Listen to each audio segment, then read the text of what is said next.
Hello बच्चों, let's see this question. So the question is saying, refer to the figure showing secondary growth in dicot stem and identify A to F. तो हमारे पास एक figure दे रखा है, ठीक है, जिसमें हमारे पास क्या दे रखा है, सेकेंडरी ग्रोथ दिखा रखी है, किसमें, डाइकॉट स्टेम में। स्टेम है डाइकॉट प्लांट की, इसमें हमें सेकेंडरी ग्रोथ दिखा रखी है। अब हमें आइडेंटिफाई करना है ए टू एफ तक।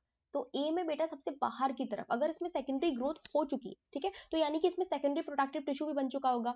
और सेकेंडरी प्रोडक्टिव टिश्यू का जो पार्ट है वो है हमारे फैलम, फैलोजन एंड फैलोडर। तो यहाँ पे ए में जो हमें दिखा रहा है, ये में जो हमें पार्ट दिख रहा है वो है बेसिकली बेटा, इसे कहते हैं हम लोग फैलम।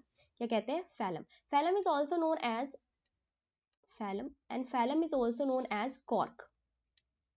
ठीक है, क्या होता है, कॉर्क होता है ये बेटा, ये डेड होता है एंड सुबेराइज्ड होता है। डेड है, पहले तो ये इनकी सेल जो है वो डेड है और इन पे सुबेरिन का डिपोजिशन पाया जा रहा है, थिक वॉल है, तो ये सुबेराइज्ड होती है। ठीक है, देन फैलम के जस्ट नीचे की तरफ जो प्रेजेंट होगा, the second structure is known as phellogen. क्या ऐसे जानते हैं हम लोग उसको, phellogen. Phellogen is also known as cork cambium. ठीक है, कॉर्क कैम्बियम।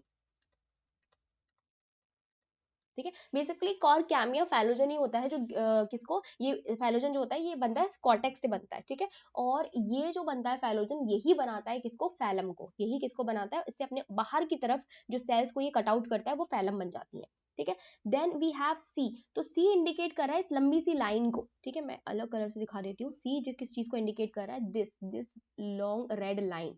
तो बेटा जो सी है लॉन्ग रेड लाइन को इंडिकेट कर रहा है, जो कहाँ से, सेकेंडरी जाइलम से चलकर सेकेंडरी फ्लोएम तक को टच कर रही है। इसको बोलते हैं हम लोग मेडुलरी रे। ठीक है, मेडुलरी रे। so this is medullary rays. Then we have D. D में हमारे पास जस्ट प्राइमरी जाइलम से बाहर का पार्ट जो है इंडिकेट हो रहा है, काफी बड़ा पार्ट है, प्राइमरी जाइलम से जब बाहर का पार्ट इंडिकेट हो रहा है तो this would be secondary xylem. ठीक है, तो ये क्या हो जाएगा हमारा, सेकेंडरी जाइलम, जो कैसे बना है, आफ्टर सेकेंडरी ग्रोथ की वजह से बना है। ठीक है, सेकेंडरी ग्रोथ की वजह से सेकेंडरी जाइलम बना है, तो D is secondary xylem. Now E and F देख लेते हैं। तो कुछ क्लियर इंडिकेशन नहीं दिख रहा होगा आपको, तो मैं आपको दिखा देती हूँ। एफ की जो लाइन है वो जा रही है अंदर तक, ये basically this it is indicating, F is indicating this white part and E is indicating this black part, ये ब्लैक पार्ट तक जा रहा है। ठीक है, तो बेटा जो एफ है, सेकेंडरी जाइलम के जस्ट बाहर जो स्ट्रक्चर पाया जाता है that is cambium ring. Cambium ring present होती है। This cambium ring is basically responsible for a secondary xylem and secondary phloem formation. तो कैम्बियम रिंग जब बनती है, जब ये कट आउट कर रही होती है सेल्स को, तो ये अंदर की तरफ सेकेंडरी जाइलम बनाती है और बाहर की तरफ ये बनाती है क्या, फ्लोएम को। तो यानी कि secondary phloem just cambium ring से बाहर का तरफ जो होगा वो प्रेजेंट होगा। So this is our secondary phloem. तो ई हमारा क्या हो जाएगा, सेकेंडरी फ्लोएम हो जाएगा। Now let's see the answer. A में होना चाहिए फैलम, तो फैलम जिस जगह में नहीं प्रेजेंट है इसको कट कर देते हैं, तो सी हमारा कट हो जाएगा।